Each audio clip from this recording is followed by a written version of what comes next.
CCP fascist! CCP terrorist! CCP dödare! CCP mördare! CCP terrorist! CCP fascist! CCP fascist!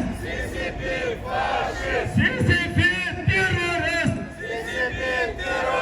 Bojkotta Kina! Bojkotta CCP! Sverige agera! Sverige agera! Vi vill ha rättighet! Vi vill ha rättighet! Vi vill ha frihet! Bojkotta Kina! Bojkotta CCP! Эвлэн эцэг эхчүүд Монголын зөвхөлтнүүдээс төрийн албан хаагч бүртгэл өмнөд Монголын бүх монголчууд эсэргүүцлийн ажгаан өгчээ. Өмнөд Монголын нийт 400,000 монгол сурагчид үжилхийлэг att mellan 60 till 80 miljoner kineser har dött en onaturlig död sedan övertagandet. Och Tibet, Östturkestan och södra Mongoliet ockuperades av kommunisterna. Vad har då förändrats sedan Maos tid? Inte mycket. Även om ytorna på skyskraporna blänker så har kommunistpartiets förtryck över medborgarna och de ockuperade områdena inte minskat utan tvärtom ökat. Därför behöver Sverige och EU följa USAs exempel och införa sanktioner mot Kina. Kina har också ökat sitt inflytande över den fria världen allt mer.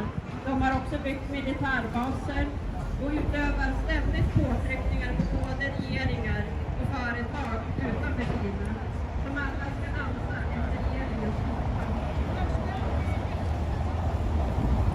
Världen har länge göra världen med Kina kommer automatiskt på mänskliga rättigheter.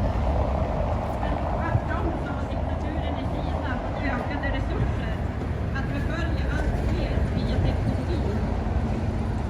Och vad har egentligen hänt sedan det kinesiska kommunistpartiet tog över Kina? De har kunnat lansera ett kulturellt folkmord i Tibet. Och sedan de tog över Tibet har över 1 miljon tibetaner dött.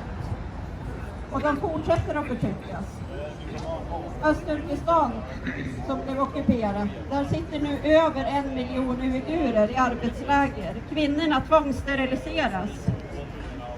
Och man har nu även gått så långt att man säljer slavar via annonser i Xinjiang-provinsen. Även södra Mongoliet, även känt som inre Mongoliet, där pågår ett kulturellt folkmord. Och de förbjuds att tala sitt eget språk i skolorna, i sitt eget land. I Hongkong så har alla rättigheter som man tidigare tog för givet gått om intet i och med införandet av den nya säkerhetslagen. Och förföljelsen av kristna har intensifierats där man byter ut bilder på Jesus med Xi Jinping. Det är Xi Jinping som ska dyrkas, inte Jesus.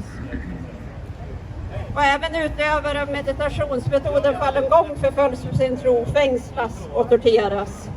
Samtidigt så pågår det storskaliga organstölder på levande samvetsfångar. Och det har det gjort sedan 1999 och det pågår fortfarande.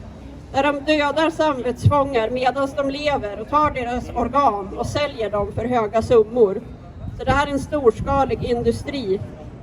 Och det här drabbar både Falun Gong-utövare, det drabbar uigurer nu allt mer också i och med de här arbetslägren och tibetaner och kristna. Därför är det hög tid att vi inför sanktioner och att vi helt frikopplar oss från Kina. Man talar nu i USA om decoupling från China. Varför kan inte även vi frikoppla oss helt från Kina? Vi talar väldigt gärna om historiska tyrannier, men allt sällan om de tyrannier som finns här och nu, i synnerhet om det finns ekonomiska förbindelser mellan oss och dem.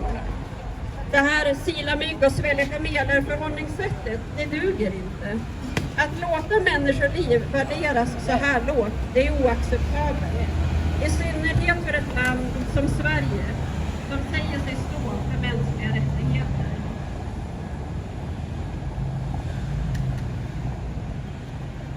Det är upp till bevis att visa att det här inte bara är tomma ord och införa sanktioner mot Kina. Tiden för tysk diplomati är över. Det kinesiska kommunistpartiet är vår tids största hot, både i Kina och utanför Kina. Och det är hög tid att vi agerar. Tack för mig.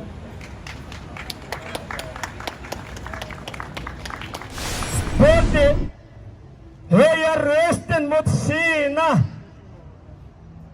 Snälla, vi står här för att Sveriges parlamentärer som representerar svenska befolkningen, som skyddar demokrati, som snackar om frihet, rättighet. Snälla, vi vill ha er röst. Parlamentärer från olika partier som representerar till Sveriges befolkning. Var snäll. Tysta inte mot Kina. Försök innan vi förlorar med livet i Östturkestan, innan vi förlorar med livet i Mongoliet, innan vi förlorar med livet i Tibet, i Hongkong. Folk dör, men Kina ljuger. Folk dör, men